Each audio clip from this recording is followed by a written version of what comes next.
Hello everybody, मैं doctor Taufiq Hussain, associate professor in higher education. आज हम महात्मा बुद्ध के विषय में चर्चा करेंगे। पिछले व्याख्यान में हमने महात्मा बुद्ध के जीवन के विषय में हमने चर्चा की। आज हम महात्मा बुद्ध के प्रमुख शिक्षाएं और महात्मा बुद्ध के प्रमुख सिद्धांत, बुद्धिज़्म के प्रमुख सिद्धांत है, उनके विषय में चर्चा करेंगे। जैसा कि हमने पिछले व्याख्यान में देखा कि महात्मा बुद्ध अपने आप में एक अतुलनीय व्यक्तित्व थे। वो दार्शनिक नहीं थे, अपितु एक सोशल रिफॉर्मर थे, एक मनोवैज्ञानिक थे, क्योंकि उन्होंने उन दार्शनिक प्रश्नों पर विचार विमर्श नहीं किया और उन दार्शनिक प्रश्नों को अनावश्यक माना। आत्मा, परमात्मा, ईश्वर के विषय में उन्होंने विवेचना करना है वो व्यर्थ माना। इसकी अपेक्षा उनका ध्यान उन्होंने उस पर विचार किया जो कि मनुष्य की मेन समस्या थी और उनका समाधान करने का प्रयास किया। महात्मा बुद्ध ऐसे व्यक्तित्व थे जिन्होंने विचारशील, चिंतनशील और विवेकशील व्यक्तियों को जागृत किया। बौद्ध धर्म एक बुद्धिजीवियों का बुद्धिवादी धर्म कहा जा सकता है, क्योंकि उन्होंने तर्क को, चिंतन को महत्व दिया, अंधश्रद्धा के स्थान पर विवेक को महत्व दिया। उन्होंने कहा कि किसी भी बात को बिना विवेक की कसौटी पर कैसे स्वीकार न करें, अपितु अपने अनुभव के द्वारा सोच के, समझ करके उसके पश्चात उस पर श्रद्धा करें। अर्थात महात्मा बुद्ध का जो धर्म है वो विवेक से शुरू होता है, बुद्धि से शुरू होता है, तार्किक चिंतन से शुरू होता है, लेकिन अंत है वो श्रद्धा से होता है। अनुभव पे आधारित श्रद्धा है, उसके पक्षधर थे महात्मा बुद्ध। तो महात्मा बुद्ध का जो धर्म है, जो उन्होंने उपदेश दिए और जो उपदेश उन्होंने सर्वप्रथम अपने 5 शिष्यों को दिए, जिनको धर्म चक्र प्रवर्तन कहा जाता है, वे महात्मा बुद्ध के नैतिक उपदेश थे। अर्थात महात्मा बुद्ध ने वो दर्शन की अपेक्षा नैतिकता पर ज़्यादा ध्यान दिया। उनका मानना था कि मनुष्य का मोरल ऊंचा रहना चाहिए, मनुष्य का आचरण शुद्ध रहना चाहिए। ज्ञान के द्वारा आप सफलता प्राप्त कर सकते हैं, लेकिन उस सफलता का स्थायित्व आपको आचरण से ही मिलता है। यदि आपका आचरण अच्छा नहीं है तो ऐसी स्थिति में आपकी सफलता है वो अस्थायी सिद्ध होगी। महात्मा बुद्ध का मानना था कि आपका जो नैतिक आचरण है वो शुद्ध होना चाहिए। वे सभी दुखों का जो कारण है वो अज्ञान को या अविद्या को मानते थे, इसलिए अविद्या का नाश पर है वो ज़्यादा बल देते थे। महात्मा बुद्ध ने जो उपदेश दिए वो उनके उपदेश व्यवहारिक थे, सरल भाषा में थे, पाली भाषा में उन्होंने उपदेश दिए, लेकिन दार्शनिक प्रश्नों का उन्होंने कोई जवाब नहीं दिया, जिनको अव्यक्तानी है वो कहा जाता था। गौतम बुद्ध का धर्म है वो दर्शन की अपेक्षा एक व्यवहारिक और नैतिक धर्म था। उन्होंने कर्म और ज्ञान में कर्म को ज़्यादा श्रेष्ठ माना, कर्म को ज़्यादा महत्व उन्होंने दिया और शुद्ध चरित्र पर ज़्यादा जोर दिया। बुद्ध की शिक्षाएं मानवीय अनुभव पर आधारित थी, जिन्हें एक साधारण व्यक्ति है वो आसानी से समझ सकता था। महात्मा बुद्ध के जो उपदेश हैं वो बौद्ध धर्म के जो एक आधारभूत ग्रंथ है, त्रिपिटक है, जो पाली भाषा में लिखा गया, उसमें महात्मा बुद्ध की शिक्षाओं और उनके सिद्धांतों के विषय में जानकारी मिलती है। त्रिपिटक के 3 भाग हैं, जिन्हें सुत्त पिटक, विनय पिटक और अभिधम पिटक है वो कहा जाता है। विनय पिटक में बौद्ध भिक्षुओं के आचार विचार नियमों का उल्लेख मिलता है, जबकि सुत्त पिटक में बौद्ध धर्म की धार्मिक और नैतिक शिक्षाओं का विवेचन मिलता है और अभिधम पिटक में बौद्ध धर्म के दार्शनिक सिद्धांतों का विवेचन मिलता है। बौद्ध धर्म की हम सिद्धांतों की बात करें तो बौद्ध धर्म का सबसे प्रमुख सिद्धांत है, जो बौद्ध धर्म के सिद्धांतों की एक आधारशिला है, उसको 4 नोबल ट्रूथ है या 4 आर्य सत्य कहा जाता है, जो बौद्ध धर्म का प्रोमिनेंट प्रिंसिपल है, 4 आर्य सत्य। महात्मा बुद्ध ने ये कहा कि ये संसार दुख में है। पहला आर्य सत्य दुख है, फर्स्ट नोबल ट्रूथ है, there is a suffering. Mahatma Buddha का मानना था कि इस संसार में दुख ही दुख है और समस्त मानव जीवन है वो दुख में है, चारों ओर दुख ही दुख है। महात्मा बुद्ध का मानना था कि जन्म भी दुख है, वृद्धावस्था भी दुख है, मृत्यु भी दुख है, अप्रिय का मिलन भी दुख है, प्रिय का वियोग भी दुख है, इच्छित वस्तुओं की अप्राप्ति भी दुख है और प्राप्ति भी दुख है, क्योंकि प्राप्ति होने से उसके खोने का दुख है। मृत्यु भी दुख का अंत नहीं है, क्योंकि मृत्यु के बाद भी है वो पुनर्जन्म होता है। इस प्रकार ये भवचक्र चलता रहता है और मनुष्य निरंतर दुख भोगता रहता है। तो महात्मा बुद्ध दुख का वर्णन करते हुए कहते हैं कि इस दुख के कारण मनुष्य ने इतने आंसू बहाए हैं कि वो चारों समुद्रों के जल से भी अधिक है। तो कहने का तात्पर्य है कि महात्मा बुद्ध ने इस संसार को, इस लौकिक जीवन को दुख में बताया कि इस संसार का प्रत्येक प्राणी है वो दुखी है। तो पहला आर्य सत्य दुख है। तो महात्मा बुद्ध ने व्यक्ति की जो मूल समस्या है वो दुख, जो मर्ज है वो दुख है, उसको जाना कि मनुष्य की सबसे पहली बीमारी है वो दुख है। दूसरा आर्य सत्य उन्होंने दुख समुदाय बताया। महात्मा बुद्ध ने कहा कि बीमारी है, लेकिन इस बीमारी का कारण क्या है। तो महात्मा बुद्ध ने कहा कि संसार के लोगों को जो दुख है, उस दुख का जो मूल कारण है वो तृष्णा है, क्योंकि कोई भी घटना बिना कारण के घटित नहीं हो सकती। तो महात्मा बुद्ध ने कहा कि जो दुख का कारण तृष्णा है और तृष्णा है वो बढ़ती जाती है, इसलिए तृष्णा दुख का कारण है, जिसे दुख समुदाय कहा गया। महात्मा बुद्ध ने इतना ही नहीं कहा कि इस बीमारी का कारण क्या है, अपितु उन्होंने कहा कि यदि इस दुख के कारण तृष्णा को यदि हटा दिया जाए, खत्म कर दिया जाए, तो दुख है वो समाप्त हो सकता है, जिसे दुख निरोध कहा गया। तीसरा आर्य सत्य दुख निरोध, अर्थात यदि व्यक्ति तृष्णा पर विजय प्राप्त कर ले तो दुखों से छुटकारा मिल सकता है। तो तीसरा आर्य सत्य है वो दुख निरोध। और चौथा आर्य सत्य महात्मा बुद्ध ने कहा कि अब इस दुख के कारण जो तृष्णा है उसको किस प्रकार से समाप्त किया जा सकता है, उसका उन्होंने जो मार्ग बताया उसको अष्टांगिक मार्ग कहा जाता है। अर्थात वह 8 मार्ग, जितने भी मार्ग हैं उन मार्गों में से यदि महात्मा बुद्ध ने कहा कि यदि अष्टांगिक मार्ग पर यदि व्यक्ति चलेगा तो वह अष्टांगिक मार्ग उसे निर्वाण की ओर ले जाएगा, और अष्टांगिक मार्ग सर्वश्रेष्ठ मार्ग है। अर्थात दुख से छुटकारा पाने का एक ही मात्र सर्वश्रेष्ठ मार्ग है, दैट इज अष्टांगिक मार्ग, अर्थात दुख निरोध मार्ग। तो महात्मा बुद्ध का जो प्रथम सिद्धांत था, बुद्धिज्म का जो प्रथम सिद्धांत था, वो अष्टांगिक जो 4 आर्य सत्य था। अर्थात दुख है, संसार दुख में है, दुख का कारण तृष्णा है, तृष्णा को समाप्त करेंगे तो दुख समाप्त हो जाएगा, और तृष्णा को समाप्त करने का मार्ग उन्होंने बताया जिसको दुख निरोध गामिनी या दुख निरोध मार्ग है वो कहा गया। अष्टांगिक मार्ग ये क्या था। तो अष्टांगिक जो बौद्ध धर्म का जो दूसरा प्रमुख सिद्धांत है, दैट इज अष्टांगिक मार्ग, जो चौथा आर्य सत्य था।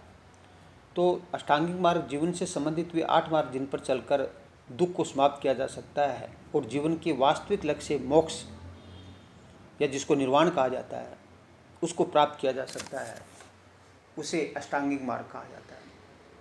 तो अष्टांगिक मार्ग है वह सर्वश्रेष्ठ मार्ग है जिस पर चल करके है वो मनुष्य है वो दुख को है वो समाप्त कर सकता है, और अष्टांगिक मार्ग है वो निर्वाण की ओर ले जाता है, निर्वाण की ओर अभिमुख करने वाला मार्ग है वो अष्टांगिक मार्ग है।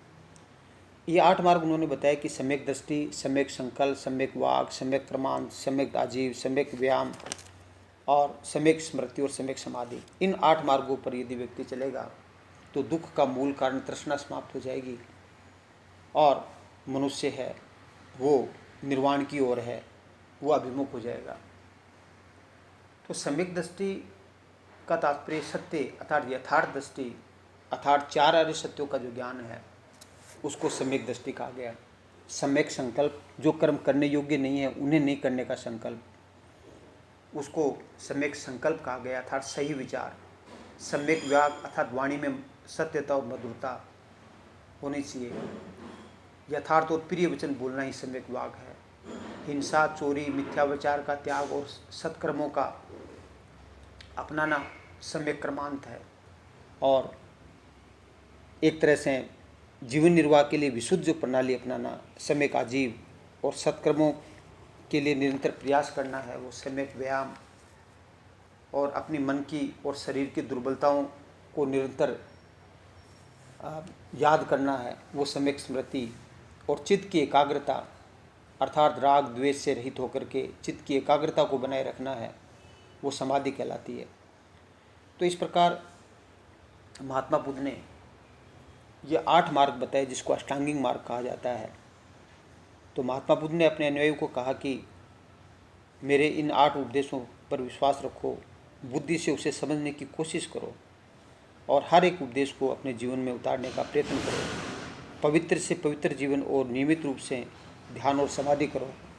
तो ऐसी स्थिति में महात्मा बुद्ध ने ये नहीं कहा कि आप मेरे विचारों पर अंध श्रद्धा रखो, अपितु उन्होंने कहा कि आप अनुभव करो, प्रैक्टिस करो, इनको समझो, और यदि आपको समझ में आते हैं तो आप उसको स्वीकार करें। तर्क की कसौटी पे कसें, जब आपको सही लगते हैं तो उसे स्वीकार करें। तो ये अष्टांगिक मार्ग है पर चल कर के प्रत्येक व्यक्ति है वो मोक्ष की तरफ या निर्वाण की तरफ अग्रसर हो सकता है। तो ये बौद्ध धर्म का दूसरा प्रमुख सिद्धांत, दैट इज अष्टांगिक मार्ग। महात्मा बुद्ध का तीसरा प्रमुख सिद्धांत था वो मध्यम मार्ग था, जिसे मध्यम प्रतिपदा भी कहा जाता है। तो महात्मा बुद्ध ने इस बात पर जोर दिया कि न तो मनुष्य को ज़्यादा भोगविलास करना चाहिए और न ही घोर तपस्या करनी चाहिए, अपितु इन दोनों के विपरीत मध्यम मार्ग पर चलने का आदेश दिया। और जो मनुष्य को निर्वाण की ओर ले जाता है। तो मध्यम मार्ग दो अतियों के बीच की स्थिति है, जिसके अंतर्गत न तो व्यक्ति को घोर तपस्या करनी चाहिए और न ही भोग विलास करना चाहिए, अपितु बीच का मार्ग अपनाना चाहिए। तो मध्यम मार्ग है वो बौद्ध धर्म का तीसरा प्रमुख सिद्धांत माना जाता है, जिसको गोल्डन मीन भी कहा जाता है, अर्थात दो अतियों के बीच की सिद्धांत। महात्मा बुद्ध में जैसे मैंने आपको बताया कि महात्मा बुद्ध ने नैतिकता पर अत्यधिक बल दिया और अपने अनुयायियों को उन्होंने कहा कि वचन और कर्म से पवित्र रहने का उपदेश दिया। उनका कहना था कि मनुष्य को 10 शीलों का, 10 आचरण के नियमों का वो पालन करना चाहिए, जिससे कि उसका नैतिक आचरण है वो दूर हो जाएगा। ये जिसको शील कहा गया, आचरण के नियमों को, क्योंकि बौद्ध धर्म है वो आचरण के नियमों पर ज़्यादा बल देता है, जिसको शील कहा गया। और ये शील अहिंसा का पालन, अर्थात मन, वचन और कर्म से किसी दूसरे को नुकसान न पहुंचाना, हमेशा सत्य बोलना, चोरी न करना, अर्थात बिना परमिशन के किसी वस्तु को नहीं छूना, आवश्यकता से अधिक वस्तुओं का संग्रह न करना और अपनी इंद्रियों को सीमित रखना, ब्रह्मचर्य का पालन करना, नृत्य और संगीत का त्याग करना, सुगंधित पदार्थों का प्रयोग नहीं करना, असमय भोजन नहीं करना, कोमल शैया पर नहीं सोना और कामनी कंचन अर्थात स्त्री और सोने से दूर रहना। तो महात्मा बुद्ध ने कहा कि अहिंसा, सत्य, अस्तेय, अपिग्रह और ब्रह्मचर्य, इन पांचों जो शील है वो जो गृहस्थों के लिए है, और 10 शील है का जो पालन करना एक भिक्षुक के लिए है वो ज़रूरी है। तो इस तरह से महात्मा बुद्ध ने सदाचार पर बल, नैतिक आचरण पर बल दिया और उसके लिए उन्होंने 10 सिद्धांत बताए जिनको 10 शील कहा जाता है। महात्मा बुद्ध के जो दार्शनिक सिद्धांतों की हम बात करते हैं तो एक प्रमुख सिद्धांत है प्रतीत समुत्पाद, जिसको कारणकारी सिद्धांत कहा जाता है। महात्मा बुद्ध के अनुसार कोई भी घटना बिना कारण के घटित नहीं होती है। हर कारण के पीछे, हर घटना के पीछे कोई न कोई कारण अवश्य होता है, जिसे प्रतीत समुत्पाद कहा जाता है। अर्थात द्वितीय आर्य सत्य है वो कारणकारी सिद्धांत है। अर्थात दुख है, दुख का कारण तृष्णा है और तृष्णा के नाश से वो दुख समाप्त हो सकता है। तो प्रतीत समुत्पाद महात्मा बुद्ध का जो पहला दार्शनिक सिद्धांत था, दैट इज प्रतीत समुत्पाद।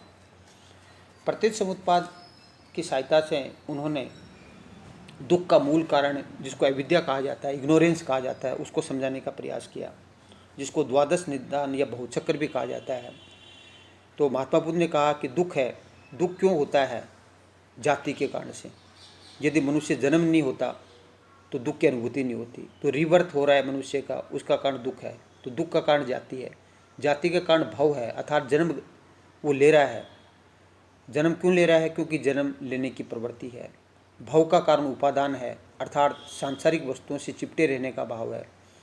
और उपादान का कारण तृष्णा है, अर्थात सांसारिक वस्तुओं की भोग की इच्छा है।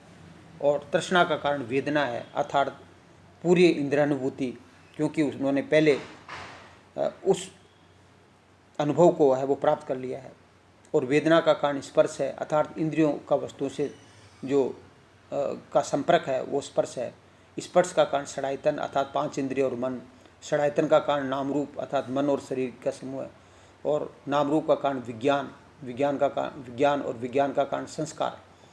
संस्कार का मतलब पुनर्जन्म, और संस्कार का कारण अविद्या। अर्थात महात्मा बुद्ध का जो तीसरा दार्शनिक सिद्धांत है उसको द्वादश निदान कहते हैं, जिसकी सहायता से उन्होंने दुख का मूल कारण अविद्या को समझाने का प्रयास किया। अर्थात जरा मरण है उसका कारण, दुख का कारण जाति, जाति का कारण भाव, भाव का कारण उपादान, उपादान का तृष्णा, तृष्णा का वेदना, वेदना का स्पर्श, स्पर्श का षडायतन, षडायतन का नाम रूप, नाम रूप का विज्ञान अर्थात चेतना, और विज्ञान का कारण संस्कार, संस्कार का अविद्या। तो दुख का मूल कारण है वो महात्मा बुद्ध ने है वो अविद्या कहा, अर्थात अविद्या का जो नाश है वही है वो दुखों से मुक्ति दिला सकता है। इसलिए अविद्या के नाश पर है वो बल दिया। और इस भवचक्र के द्वारा है महात्मा बुद्ध ने है वो दुख के मूल कारण को बताने का प्रयास किया, जिसे द्वादश निदान है वो कहा जाता है। महात्मा बुद्ध का एक जो महत्वपूर्ण सिद्धांत था जिसको क्षणिकवाद या मोमेंटिज्म कहा जाता है। महात्मा बुद्ध ने कहा कि संसार की प्रत्येक वस्तुएं हैं वो क्षणिक है, अर्थात संसार की प्रत्येक वस्तुएं हैं, चाहे लिविंग है या नॉन लिविंग है, उनमें क्षण प्रतिक्षण है वो परिवर्तन होता रहता है। और ये परिवर्तन इतना निरंतर होता है और इतना क्षणिक होता है कि हमें दिखाई नहीं देता। इसे मोमेंटिज्म कहा जाता है, इसे क्षणिकवाद कहा जाता है। अर्थात प्रत्येक जो घटना है, प्रत्येक जो इवेंट है, उसका अस्तित्व एक क्षण मात्र के लिए रहता है, जिसे क्षणिकवाद कहा जाता है। तो क्षणिकवाद है वो महात्मा बुद्ध के द्वारा बताया गया तीसरा दार्शनिक सिद्धांत है, जिसके अनुसार संसार की प्रत्येक वस्तुएं हैं वो क्षण प्रतिक्षण है वो परिवर्तित होती रहती हैं। और परिवर्तन इतना क्षणिक और निरंतर होता है कि हमें महसूस नहीं होता, लेकिन वास्तव में है वो परिवर्तन है वो होता रहता है। तो इसको क्षणिकवाद कहा जाता है। महात्मा बुद्ध का चौथा दार्शनिक सिद्धांत है वो अनात्मवाद है, डॉक्ट्रिन ऑफ नॉन सेल्फ है। महात्मा बुद्ध है वो ईश्वर और आत्मा के अस्तित्व में विश्वास नहीं करते। महात्मा बुद्ध का मानना है कि मनुष्य के शरीर के साथ ही उसकी आत्मा है वो नष्ट हो जाती है। दूसरी तरफ ये धर्म पुनर्जन्म के सिद्धांत को भी स्वीकार करता है। तो महात्मा बुद्ध का ये मानना है कि आत्मा जैसी कोई स्थायी चीज़ नहीं होती है। आत्मा केवल क्या है कि 5 जो स्कंध है उसका समूह है, रूप, वेदना, संज्ञा, संस्कार और विज्ञान। इसके समूह को आत्मा कहा जाता है, अर्थात चेतना के प्रवाह को आत्मा कहा जाता है। आत्मा जैसी कोई सॉलिड चीज़ नहीं है, अपितु कारणकारी सिद्धांत के द्वारा एक क्षण की एक जो कर्म के सिद्धांत के अनुसार आपके कर्म का अंतिम जो है वो दूसरे दूसरे क्रम का जो प्रथम है उसको जन्म देता है।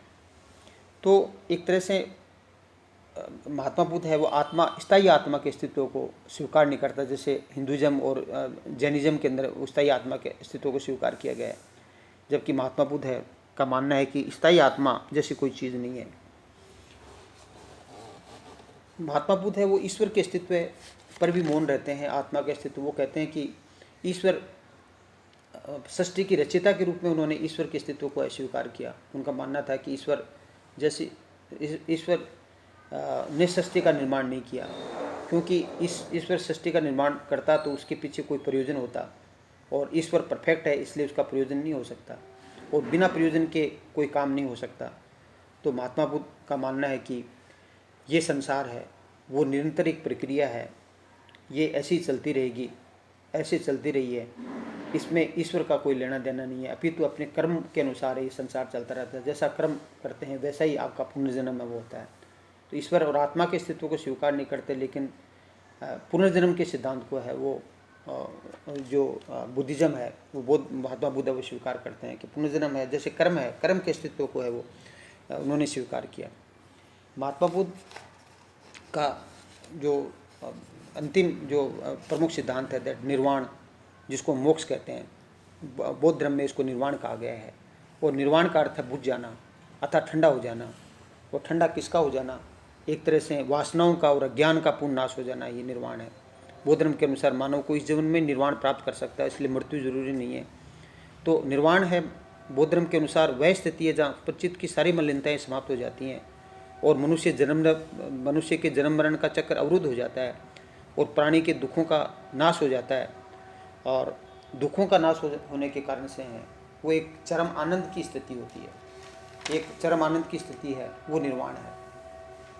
तो बौद्ध धर्म के अंदर है वो मनुष्य का जो चरम लक्ष्य है वो मोक्ष है अर्थात निर्वाण है, जिसको जैन धर्म के अंदर कैवल्य और हिंदू धर्म के अंदर है वो निर्वाण कहा गया है।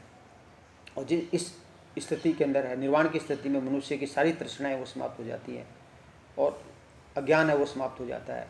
उसको परम ज्ञान और परम शांति की स्थिति कह सकते हैं, जो जीवित रहते भी प्राप्त हो सकती है। तो अविद्या की निवृत्ति है, अविद्या का नाश है, वही है निर्वाण है और तृष्णा का निरोध है। और इससे इस स्थिति में चरम शांति और सुख की प्राप्ति होती है। तो इसको जन्म मरण से छुटकारा, इसको निर्वाण कहा जाता है।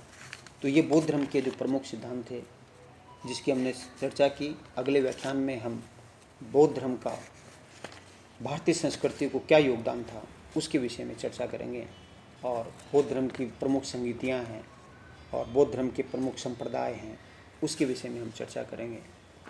Thank you. जय हिंद, जय भारत।